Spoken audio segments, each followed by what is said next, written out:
Oke, bismillah. Assalamualaikum warahmatullahi wabarakatuh. Selanjutnya ada beberapa tips, beberapa jalan untuk aktualisasi diri. Ini dari Maslow. Yang pertama, otonomi, privasi, independensi. Bebaslah memutuskan, jagalah privasi dan independensi. Ini alamat bahwa wujudkan dirimu sebagaimana yang kamu inginkan, jangan mudah terpengaruh oleh lingkungan sekelilingmu. Otonom. Tidak satu ingin PNS, semuanya PNS. Satu ingin bisnis, semuanya terus pengen bisnis. Tidak gitu. Otonom, putuskan sendiri mana yang menurutmu cocok, mana yang sesuai passionmu tadi. Jadi itu jalan pertama untuk self-aktualisasi, mewujudkan dirimu. Yang kedua, terimalah dirimu, terimalah orang sekelilingmu, dan terimalah kodratmu. Kodrat itu situasi konkretmu.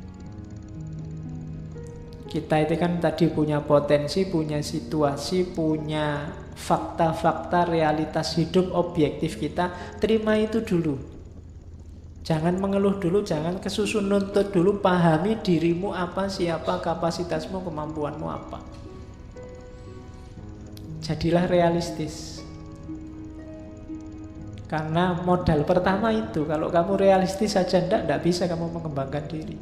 Kenyataan dirimu kamu tidak tahu, ya susah kamu mengembangkan diri. Kalau kamu miskin, diakui dulu, saya tidak terlalu banyak harta Pak, tapi saya punya tekad. Kalau kamu tidak terlalu cakep, diakui saja. Kalau wajah sih saya pas-pasan Pak, tapi kesetiaan misalnya. Loh, ya, itu namanya realistis. Jangan menipu diri. Ngomong apa adanya. Jadi terima dirimu. Orang lain juga begitu. Terima orang lain sekelilingmu. Kalau enggak nanti kamu sumpek sendiri, enggak bisa memulai perjuangan karena kamu enggak terima dengan orang sekelilingmu. Maumu orang-orang itu mbok kayak saya semua, toleran semua, terbuka semua, enggak bisa.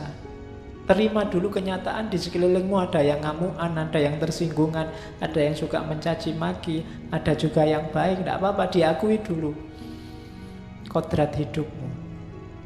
Itu baru kamu bisa merancang strategi untuk mengembangkan diri. Kalau membaca dirimu saja tidak bisa, atau sudah bisa tapi tidak bisa menerima, susah kamu mengembangkan diri. Anak desa diakui saja anak desa, yang kota diakui saja kota, tidak masalah. Yang cakep yo diakui bahwa sebenarnya saya lumayan, yang jelek juga diakui, sebenarnya saya juga tidak jelek-jelek amat. Tidak apa-apa. Jadi itu namanya realistis. Oke, otonom, realistis. Yang ketiga apa? Spontan, sederhana, wajar. Jadi ini kadang-kadang orang susah ya. Spontan itu apa adanya. Ya, yo ya. Kalau tidak ya tidak. Suka ya bilang suka, tidak suka ya bilang tidak. Hidup yang tidak basa-basi. Hidup kita kan sering basa-basi. Kadang-kadang demi tradisi, demi menjaga perasaannya orang, demi itu tidak akan bahagia dan tidak akan bisa mengaktualkan dirimu yang sebenarnya. Tidak usah basa-basi. Temenmu mungkin sukanya kopi, kalau kamu pinginnya teh, bilang aja saya pingin teh. Tidak gara-gara semua ngambil kopi terus kamu ikut-ikutan kopi. Itu namanya hidup yang basa-basi. Jadi yang lain ngaji filsafat, sebenarnya kamu males ngaji filsafat, ngantuk buat apa. Tapi trennya sekarang begitu, akhirnya ikut ngaji. Itu namanya hidup yang basa-basi. Ngapain? Kamu ndak alami, ndak spontan. Oke. Jadi wajar-wajar saja. Terus kamu akan bisa self-aktualisasi kalau fokus dan mampu mengelola masalah. Tidak lari dari masalah, tapi juga tidak cari-cari masalah. Tapi kalau ada masalah, ayo. Bisa menghadapi, bisa mengalahkan. Ini orang yang bisa aktualisasi diri. Rumus kedua, demokratik, jangan tertutup, terbuka. Bisa berteman dengan siapapun, watak macam-macam, dan mau belajar dari siapapun. Ini orang yang bisa berkembang, karena kamu nyari referensi untuk mengembangkan dirimu kan dari orang lain. Maka kamu harus terbuka. Yang selanjutnya syaratnya bebas menjadi diri sendiri dan membebaskan orang lain. Jangan mau dizolimi, tapi kamu juga jangan menzolimi. Jangan mau dikungkung orang, dan kamu juga jangan ngungkung orang. Dua-duanya akan menghambat aktualisasi diri. Terus kreatif dan original. Kreatif itu kamu bisa menciptakan sesuatu yang baru, yang unik, yang khas dirimu, yang tidak niru-niru orang lain.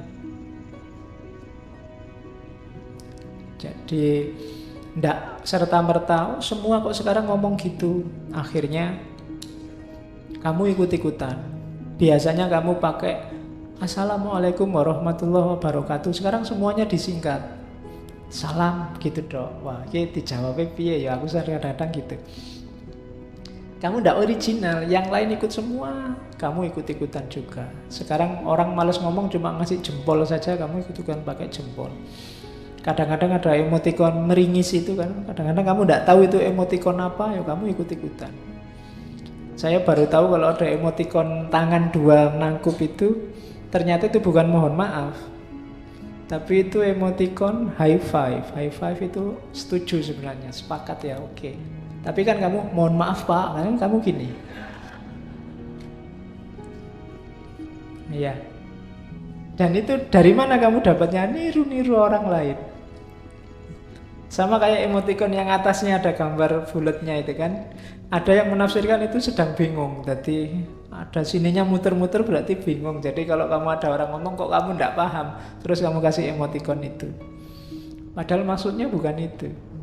Nah itu kan kenapa kamu kok gitu? Karena kamu ikut-ikutan orang lain. Kamu tidak kreatif dan tidak original. Kamu ciptakan sendiri yang versimu.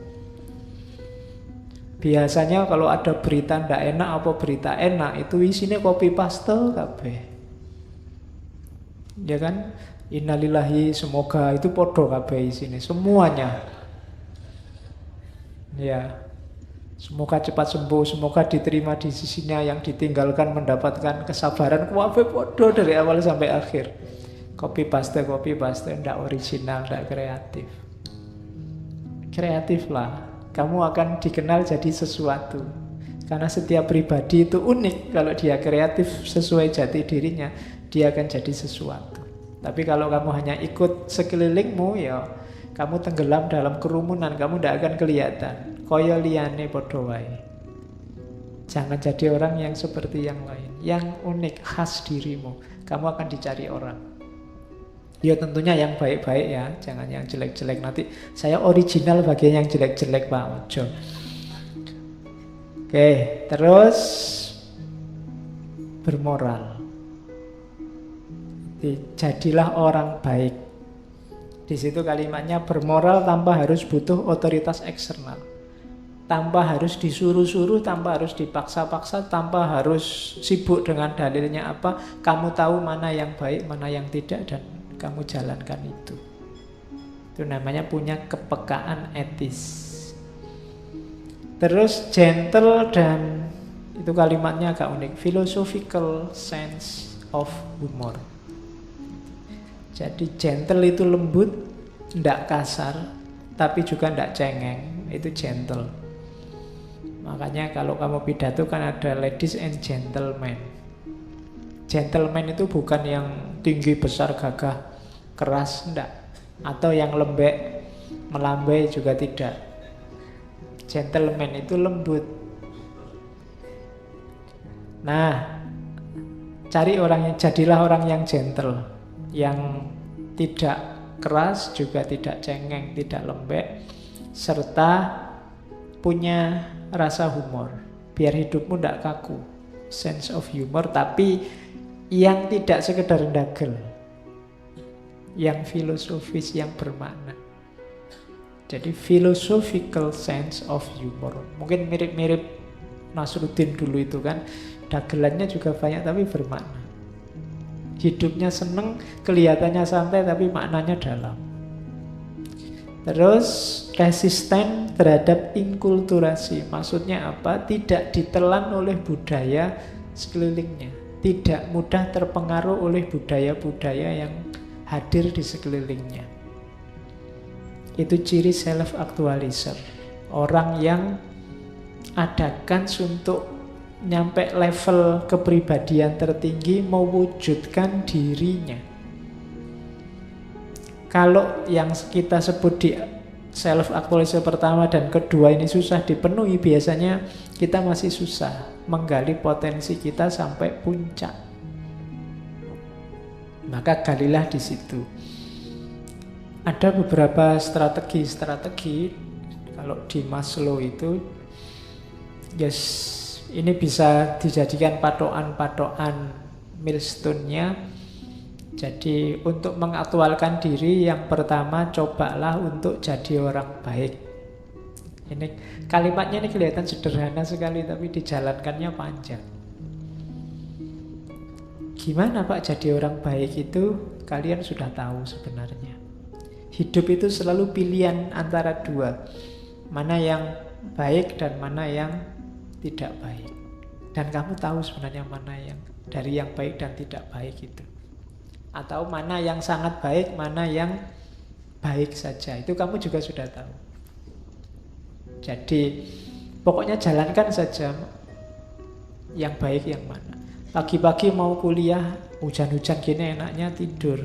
Tidur apa kuliah ya? Itu kalau kamu mikirnya sedang sehat. Kalau ayo enaknya tidur sama kuliah, itu kan pilihan yang baik itu kan tetapnya harusnya kuliah. Dan kamu sudah tahu itu. Tidak perlu nyari referensi, nyari dalil. Kamu sudah tahu. Tidak usah, kan kita kadang-kadang opo-opo dicari dalilnya. Tidak, sangat banyak hal baik yang dengan akalmu saja kamu sudah tahu bahwa itu baik. Cari dalilnya pasti ada, tapi nunggu nyari dalil kan kesuwen. Kapan kamu jalankan kebaikannya, sudah jalani saja. Jadi berusahalah untuk jadi orang baik. Lakukan yang kamu pandang berharga. Jadi yang kamu pandang berharga itu maksudnya apa? Nanti ada pilihan-pilihan dalam hidupmu, carilah yang ranking 1. Ranking 1 itu yang paling berharga, paling bernilai dalam hidupmu. Mungkin hari ini kamu sibuk urusan, Pak, saya harus kerja dulu, belajar dulu, pacaran dulu, nikah dulu, apa dulu. Itu kan kamu kan punya tata nilai dalam hidupmu. Pilihlah yang menurutmu ranking 1. Mana yang kamu nomor satukan sekarang. Itu biasanya yang paling berharga dalam hidupmu. Terus ambil resiko dan tanggung jawab. Hidup itu memang ketika kamu memutuskan, di balik keputusan itu ada resiko dan tanggung jawab. Kalian harus mau itu. Kalau kalian tidak mau resiko dan tanggung jawabnya, biasanya kalian enggan memutuskan atau tidak jadi memutuskan. Terus utamakan kepuasan yang batini. Jadi diutamakan itu bukan berarti yang tidak batin ditinggal, tapi kepuasan yang sifatnya batiniah lebih penting daripada kepuasan-kepuasan yang artifisial sementara. Lupa tadi kan ada yang fisik ya. Kepuasan fisik itu kan puasnya dirasa di batin. Makannya fisik tapi leganya karena sudah kenyang kan batiniah. Maka jangan fokus di makan enaknya. Kalau dimakan enaknya tidak ada habisnya. Tapi fokuslah bahwa kamu sudah puas apa belum, sudah kenyang apa belum, habis minum sudah lega apa belum. Kalau sudah ya sudah, di kepuasan batinnya. Itu yang membuatmu tidak dikejar-kejar terus kebutuhan-kebutuhan kecil. Carilah kebenaran itu pasti. Berikan cinta tanpa syarat. Ini yang indah diteorikan, susah dijalankan. Jadi karena cinta itu sebenarnya belum bisa disebut cinta kalau masih ada syaratnya. Jadi kalimat itu sebenarnya agak ambigu. Ya berikanlah cinta saja sudah cukup, karena kalau masih ada syaratnya belum bisa disebut cinta. Ya. Oke, tidak usah saya lanjutkan, nanti banyak yang sedih.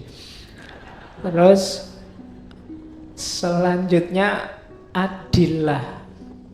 Kalau ini ya, adil itu penuhi semua kebutuhan tadi sesuai porsi dan proporsinya. Jangan kekurangan dan jangan berlebihan. Harus pas. Adil pada dirimu, adil pada orang lain. Ini di antara strategi-strategi aktualisasi diri.